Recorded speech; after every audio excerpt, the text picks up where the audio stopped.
Hello guys, welcome back to my YouTube channel doctors education point. देखिए, आज का हमारा टॉपिक है बहुत ही ज्यादा इम्पोर्टेंट टॉपिक। फर्स्ट ईयर के अकॉर्डिंग फर्स्ट ईयर में बहुत ज्यादा पूछा जाता है ये क्वेश्चन। मर्म मर्म के ऊपर 15 मार्क्स में या 10 मार्क्स में यानी कि लॉन्ग क्वेश्चन यहाँ से पुटअप होता है। ज्यादा टफ भी ये टॉपिक नहीं है।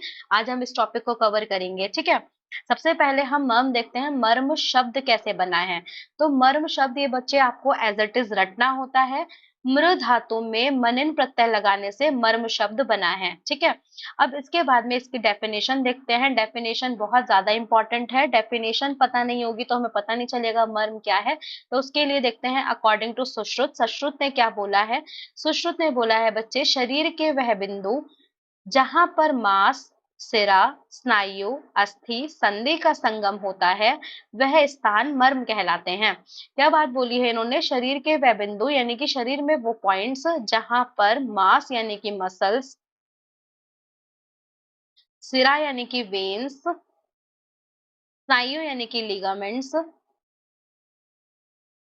अस्थि यानी कि बोन्स, संधि यानी कि जॉइंट्स, बॉडी के वो पॉइंट्स जहां पर muscles, veins, ligament, bones, joints ये सब मिलते हैं, इसे मर्म बोला गया है अकॉर्डिंग टू सुश्रुत। ठीक है बच्चे, अब आगे देखिए। अकॉर्डिंग टू डलहन अगर हम देखें तो डलहन ने क्या बात बोली है। मरियंत इति मर्मानी का मतलब क्या है, शरीर के जिन स्थानों पर आघात लगने से मृत्यु संभव होती है उसे हम मर्म कहते हैं। यानी कि वो पॉइंट्स बॉडी के जहां पर चोट लग जाए, कोई इंजरी हो जाए तो वहां से मृत्यु की यानी कि डेथ की पॉसिबिलिटी होती है। अब मैं अगर आपको अकॉर्डिंग टू मॉडर्न बताऊं बच्चों, तो मॉडर्न के अकॉर्डिंग मर्म किसे बोलते हैं, हम मर्म बोलते हैं वाइटल्स, बॉडी के वो ऑर्गन्स जिनके बिना हम जीवित नहीं रह सकते। जैसे कि हमारा हार्ट हो गया, किडनी हो गई, अगर यहाँ पर कोई भी दिक्कत, या फिर लंग्स हो गया, ठीक है, अगर यहाँ पर कोई भी दिक्कत बच्चों होती है तो इंसान सरवाइव नहीं कर सकता, मर जाएगा वो, है ना। तो यहाँ पर यही बात लिखी है डरहल के अकॉर्डिंग भी, शरीर के वो स्थान जहां पर चोट लगेगी तो पर्सन की मृत्यु की पॉसिबिलिटी हो जाएगी, यानी कि डेथ की पॉसिबिलिटी होती है, उसे हम क्या बोलते हैं, उसे हम मर्म बोलते हैं। ठीक है। अब अगर हम अकॉर्डिंग टू वाग्भट देखें तो वाग्भट ने भी देखो कुछ ऐसा ही लिखा है यहाँ पे, शरीर के ऐसे स्थान जिन पर आघात लगने से मृत्यु हो जाए या फिर मृत्यु की संभावना हो, यानी कि ऐसा हो कि जहां पर चोट लगे इंसान मर जाए, या फिर ऐसा हो कि मृत्यु जैसी मतलब पॉसिबिलिटी हो मृत्यु की, मतलब इतनी बुरी तरीके से कंडीशन हो जाए इंसान की कि ऐसा लगे कि वो सरवाइव कर ही नहीं सकता। ठीक है बच्चे। तो अब इसके बाद में नेक्स्ट आता है हमारा मर्मों की क्लासिफिकेशन। वेरी वेरी इंपॉर्टेंट, अगर आपसे कोई सपने में भी पूछे यानी कि सोते हुए भी पूछे कोई, तो आपको याद रखने हैं मर्म कितने होते हैं। मर्म 107 यानी कि 107 मर्म होते हैं। अब अगर हम इनका क्लासिफिकेशन देखें बच्चे, तो देखो षडंग शरीर के आधार पर भी मर्म 107 होते हैं। अगर हमारा षडंग शरीर देखें हम, उसमें जो प्रेजेंट है मर्म, तो वो 107 बताए गए हैं। रचना के आधार पर भी बताए गए हैं मर्म, और प्रभाव यानी कि परिणाम के आधार पर भी बताए हैं। तो हम वन बाय वन देखते हैं। षडंग शरीर के आधार पर बच्चे मर्म जो बताए गए हैं, देखो ऊर्ध्व शाखा में षडंग शरीर किसे बोलते हैं, आपको पता है, आपने पढ़ा है पहले भी। षडंग शरीर किसे बोलते हैं, जो हमारा शरीर है। एक मिनट, ड्राइंग ज्यादा अच्छी मेरी नहीं है, हंसना नहीं। ठीक है। तो देखो ये हो गया हमारा षडंग शरीर। तो षडंग शरीर यानी कि सिर है, हाथ है, पैर है, हमारा ट्रंक रीजन है, ठीक है, ग्रीवा है, ये हमारा षडंग शरीर हो गया। अब देखो यहाँ पे इन्होंने क्या बात बोली है, इन्होंने ये बात बोली है बच्चे, जो ऊर्ध्व शाखा में यानी कि जो हाथ है, हाथ के अंदर 11 मर्म होते हैं। अब जब दो हाथ है हमारे तो 11 इंटू 2 यानी कि 22 हमारे मर्म होंगे। तो ऊर्ध्व शाखा में यानी कि हाथों में हमारे 22 मर्म होंगे, और अधो शाखा यानी कि पैर में हमारे 22 मर्म होंगे। एक पैर में 11 यानी कि 22 मर्म हो गए। ऊर्ध्व जत्रुगत यानी कि ऊर्ध्व जत्रुगत क्लेविकल से ऊपर, क्लेविकल जो है हमारी उससे ऊपर कितने मर्म बताए हैं इन्होंने, 37 मर्म बताए हैं। ठीक है। अब ऐसे ही पीठ में, पीठ बोल दो या फिर पृष्ठ भाग बोल दो या फिर बैक रीजन बोल दो, कितने मर्म है, 14 मर्म है। इसके बैक में अगर हम जाएं, यहाँ पर क्या होगा, 14 मर्म बताए हैं। ऐसे ही छाती में, चेस्ट रीजन में 9 मर्म बताए हैं। उधर में, एब्डोमेन में कितने बताए हैं, 3 मर्म बताए हैं। तो टोटल बच्चे ये हो जाते हैं हमारे 107। जल्दी से कैलकुलेट करो, ठीक है, कितने हो जाते हैं, 107 हो जाते हैं। अगर हम सुश्रुत के अकॉर्डिंग देखिए रचना के आधार पर, तो उन्होंने क्या बोला है, जिससे मर्म बने हैं वही इन्होंने नाम दिया है। मांस मर्म यानी कि जो मांस से बने हुए मर्म है वो 11 है, सिरा से बने हुए जो मर्म है वो 41 है, स्नायु से बने हुए मर्म 27 है, अस्थि से बने हुए मर्म 8 है और संधि से बने हुए मर्म 20 है। यानी कि टोटल हो जाते हैं हमारे 107। मांस मर्म जो मांस से बने हुए हैं, मसल्स से, सिरा यानी कि वेन से, स्नायु यानी कि लिगामेंट से, अस्थि यानी कि बोन्स से, बोन्स के मर्म, और संधि यानी कि जॉइंट्स मर्म। ठीक है, ये अकॉर्डिंग टू सुश्रुत था। अब देखो वाग्भट के अकॉर्डिंग अगर हम देखें तो वाग्भट ने क्या बोला है बच्चे, वाग्भट ने बोला है मांस मर्म 10 होते हैं, सिरा मर्म 37 होते हैं, स्नायु मर्म 23 होते हैं, अस्थि मर्म 8 होते हैं, संधि मर्म 20 होते हैं, एंड इन्होंने एड ऑन करा है धमनी मर्म। धमनी यानी कि आर्टरी से जो बने मर्म है वो 9 बताया है इन्होंने। ये भी टोटल कितने होते हैं, 107 होते हैं। ठीक है बच्चे, अब इसके बाद में हम देखते हैं प्रभाव के अकॉर्डिंग या फिर परिणाम के आधार पर। सबसे ज्यादा इंपॉर्टेंट मर्म ये है परिणाम, यानी कि अगर यहाँ पर आघात हो जाती है, उसके परिणाम, उसके रिजल्ट से ही इंसान की मृत्यु होती है, इंस्टेंट मर जाएगा। कौन सा मर्म होगा जिसमें इंस्टेंट मरेगा, वो है सद्य प्राणहर मर्म, यानी कि ये प्राणों को सद्य हर लेता है, यानी कि हैंड टू हैंड इंसान मर जाता है।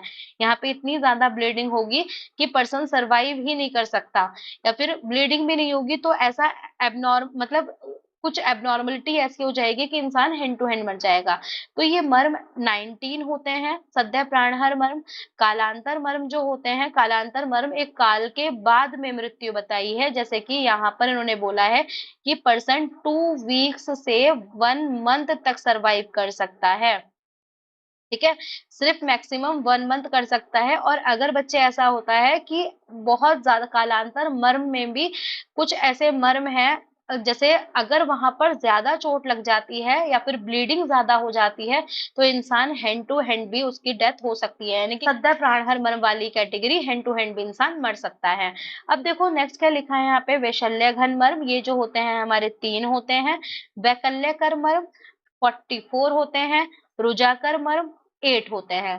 ठीक है, अब इनके बारे में थोड़ा सा देख लेते हैं क्योंकि ये बहुत ज्यादा इंपॉर्टेंट है। आपको ये क्लासिफिकेशन तो बिल्कुल भी मिस नहीं करनी है, ये क्लासिफिकेशन आपको टिप ऑफ टंग होनी चाहिए। सद्य प्राणहर मर्म 19 है, कालांतर मर्म 33 है, वैशल्यघन मर्म 3 है, वैकल्यकर मर्म 44 है, रुजाकर मर्म 8 है। टोटल कितने हो जाते हैं, 107। ठीक है, अब देखो मर्मों का स्वरूप देखते हैं। यहाँ पे थोड़ा सा क्या बताया गया है, जो सद्य प्राणहर मर्म होते हैं, मैं इनका एग्जांपल लेती हूँ। जैसे कि सद्य प्राणहर मर्म हमारा हार्ट, हृदय हो गया, शिर, मस्तिष्क हो गया, मस्तिष्क, ठीक है, मस्तिष्क यानी कि सिर की बात हो रही है, ब्रेन की यहाँ पर, मस्तिष्क हो गया, या फिर फुफ्फुस हो गया यानी कि लंग्स। ठीक है, तो ये क्या है, हमारे 3 मर्म बता रही हूँ इसमें मैं। तो इन्होंने क्या बात बोली है, सद्य प्राणहर मर्म जो होते हैं बच्चे अग्नीय होते हैं। ठीक है, अगर इन पर चोट लगती है तो बॉडी का जो अग्नीय गुण होता है वो क्षीण हो जाता है, यानी कि वो कम हो जाता है एकदम से। तो इसी की वजह से पेशेंट की हैंड टू हैंड डेथ हो जाती है। अब नेक्स्ट आता है हमारा कालांतर प्राणहर मर्म। कालांतर प्राणहर मर्म क्या होता है, कालांतर प्राणहर मर्म है सौम्य और अग्नीय होते हैं, ये सौम्य और अग्नीय। तो सौम्य की वजह से इंसान की मृत्यु थोड़े टाइम के बाद होगी, अगर सिर्फ अग्नीय होता तो हैंड टू हैंड मर जाता। ठीक है, तो यहाँ पे क्या लिखा है, इन पर आघात होने से अग्नि गुण शीघ्र क्षीण हो जाता है, यानी कि जो अग्नि गुण होगा वो जल्दी से कम हो जाता है, लेकिन सौम्य गुण धीरे धीरे कम होता है, इसीलिए कुछ टाइम के बाद में पेशेंट की डेथ होती है। अब ये 2 वीक से लेकर पर्सन 1 मंथ तक भी सर्वाइव इसमें कर सकता है। ठीक है, कालांतर मर्म की बात मैं कर रही हूँ। कालांतर मर्म मैंने पीछे कितने बताए थे, कालांतर मर्म है 33। ठीक है, तो 33 जो मर्म है उसमें से अगर मैं एग्जांपल दूं, जैसे कि हमारा ब्रेस्ट, ब्रेस्ट के अंदर जो मर्म होते हैं, एक ब्रेस्ट के अंदर 2 मर्म होते हैं। ठीक है। तो यानी कि टोटल कितने मर्म हो गए ब्रेस्ट के अंदर, 4 मर्म है। तो बच्चे ये कालांतर मर्म है। अगर यहाँ पर कोई भी इंजरी होती है या फिर कोई भी दिक्कत होती है तो इंसान मर जाता है इसमें। लेकिन अब ये कंडीशन ऐसे भी हो सकती है कि इंसान हैंड टू हैंड मर जाए। कब मरेगा हैंड टू हैंड? जब ज्यादा ब्लीडिंग हो जाएगी। ठीक है, ज्यादा ब्लीडिंग हो रही है या फिर ऐसा है कि बैक्टीरियल इन्फेक्शन आ गया है या फिर टेटनस हो गया है, तो इंसान को 1 मंथ लग जाएगा यहाँ मरने में, लेकिन मर जाता है। ठीक है। तो अब नेक्स्ट क्या है हमारा, विशल्य घन मर्म। विशल्य घन मर्म जो है बच्चे वायव्य होते हैं। वायव्य यहाँ पे क्या बात बोली गई है विशल्य घन मर्म के लिए? इन्होंने ये बात बोली है कि जैसे शल्य है, शल्य यानी कि कोई भी फॉरेन बॉडी जो है वो हमने डाली पेशेंट पर्सन के अंदर। जैसे ऐसे एग्जांपल ले लो, छुरी है, छुरी से किसी ने उसके ऊपर वार किया। ठीक है, होगा क्या, जैसे शल्य अंदर गया वैसे ही उसकी वायु अंदर है, शल्य की वजह से रुकी हुई है। लेकिन जैसे शल्य बाहर निकालेंगे, यानी कि वो छुरी को बाहर निकाला, तो वायु सारी बाहर आ जाएगी। तो इन्होंने ये बात बोली है, जब तक शल्य अंदर रहता है, जब तक पर्सन सरवाइव करता है, और अगर शल्य बाहर निकला जैसे ही, वैसे ही पर्सन मर जाता है।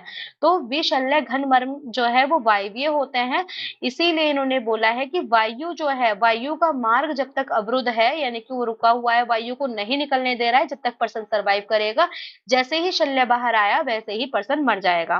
ठीक है। अब इन्होंने, मैं इसका एग्जाम्पल देती हूँ। वैशल्य मर्म मैंने कितने बताए थे अभी पीछे, 3 होते हैं। वैशल्य घन मर्म 3 होते हैं। तो 2 तो होते हैं हमारा उत्क्षेप, ठीक है, एक होता है हमारा स्थपनी। स्थपनी। अब उत्क्षेप कहाँ होता है ये आप मुझे कमेंट बॉक्स में लिख के बताओगे। स्थपनी मैं बता देती हूँ। जो स्थपनी, जो हमारी आईज होती हैं, ठीक है, आईज का जो बीज का पार्ट है, यानी कि जो हमारा बीज का मिड का पार्ट है, जहाँ बिंदी लगाते हैं, उससे थोड़ा सा नीचे उस तरफ प्रेजेंट होता है स्थपनी मर्म। ठीक है। अगर यहाँ शल्य मतलब यहाँ से गया, तो शल्य अगर अंदर है इंसान सरवाइव करेगा, अगर बाहर आ जाता है हैंड टू हैंड वो मर जाएगा, ऐसा लिखा गया है। ठीक है। अब नेक्स्ट आता है वैकल्यकर मर्म। वैकल्यकर मर्म क्या होता है बच्चे? वैकल्यकर मर्म जो बताए थे मैंने 44 बताए थे आपको। इसमें क्या आता है बच्चे? विकलता आ जाती है। ठीक है, विकलता आ जाती है, यानी कि पेशेंट को यहाँ बहुत ज्यादा पेन रहता है। अब जैसे जानू, इसका एग्जांपल दे रही हूँ मैं, एक जानू हो गया। जानू क्या है? ये हमारा वैकल्यकर मर्म है। जानू हो गया, कुर्च हो गया, कर्पूर हो गया। ठीक है, ये सब क्या है? इसके एग्जाम्पल हैं। अब अगर यहाँ पर नी में चोट लग जाए तो बच्चे यहाँ पे वैकल्यकर मर्म के अंदर सबसे पहले सौम्य गुण होता है। ठीक है, तो इसकी वजह से ये स्थिर रहता है। इंसान के प्राण जो होते हैं, यानी कि डेथ जो है पर्सन की, जल्दी से नहीं होती। जैसे फॉर एन एग्जाम्पल, किसी की हड्डी टूट गई, ठीक है, बोन फ्रैक्चर हो गया, तो वहां पे वीकनेस आ जाएगी, विकलता आ जाएगी, लेकिन पर्सन मरेगा नहीं। ठीक है, या फिर किसी का लिगामेंट रप्चर हो गया, तो उसमें क्या हो गया, जैसे बोल देते हैं मोच आ गई, तो पेन बना रहेगा, लेकिन फिर भी इंसान के अंदर मतलब विकलता रहेगी, लेकिन इंसान की डेथ नहीं होगी। लेकिन अगर सीवियर कंडीशन हो जाती है तो यहाँ पर भी इंसान मर सकता है। अब लिखा है लास्ट, रुजाकर मर्म। रुजाकर मर्म क्या है? वायवीय और अग्नीय गुण युक्त होता है। ये वायवीय और अग्नीय गुण युक्त है। अब यहाँ पर आघात, यहाँ पर अगर चोट लगी किसी के, तो इंसान क्या होता है? मर भी सकता है। और दूसरी चीज ये है पेन। रुजाकर यहाँ पे बहुत ही ज्यादा पेन होता है। इसका एग्जाम्पल अगर मैं दूं आपको, जैसे गुल्फ है, गुल्फ इसका एग्जाम्पल है। ठीक है, पैर में जो होता है गुल्फ। ठीक है, या फिर मणिबंध हो गया, या फिर कुर्च सिर हो गया। बाकी बच्चे और भी मर्म है, ये मैं डिटेल में इस वीडियो में तो नहीं पढ़ाऊंगी आपको, लेकिन अगर आप इंटरेस्टेड हैं तो हमारा ऑनलाइन कोर्स चल रहा है, आप उसे परचेज कर सकते हो। डिटेल शेयर कर दी है, आप कांटेक्ट कर सकते हो। अगर आप इंटरेस्टेड हो, पूरा पढ़ना चाहते हो, तो हमसे बात करें। ठीक है बच्चे। अब देखो, जो गुल्फ है, मैंने क्या बताया आपको, गुल्फ मर्म जो है, अगर उस पर चोट लगती है तो वेदना यानी कि पेन इतना ज्यादा होता है कि इंसान को ऐसा लगता है कि वो अभी मर जाएगा। बच्चे ये जो है, ये क्या है, हमारी क्लासिफिकेशन थी मर्म की: सद्य प्राणहर मर्म, कालांतर प्राणहर मर्म, वैशल्य घन मर्म, वैकल्य और रुजाकर मर्म। ये बहुत ज्यादा इंपॉर्टेंट है, ये आपको अच्छे से करने हैं। अगर कोई भी दिक्कत है, कोई डाउट इसमें आ रहा है, तो आप मुझसे कमेंट बॉक्स में पूछ सकते हैं, एंड आप मेरे पास कॉल करके या मैसेज करके भी मुझसे बात कर सकते हैं। ठीक है बच्चे, थैंक यू सो मच।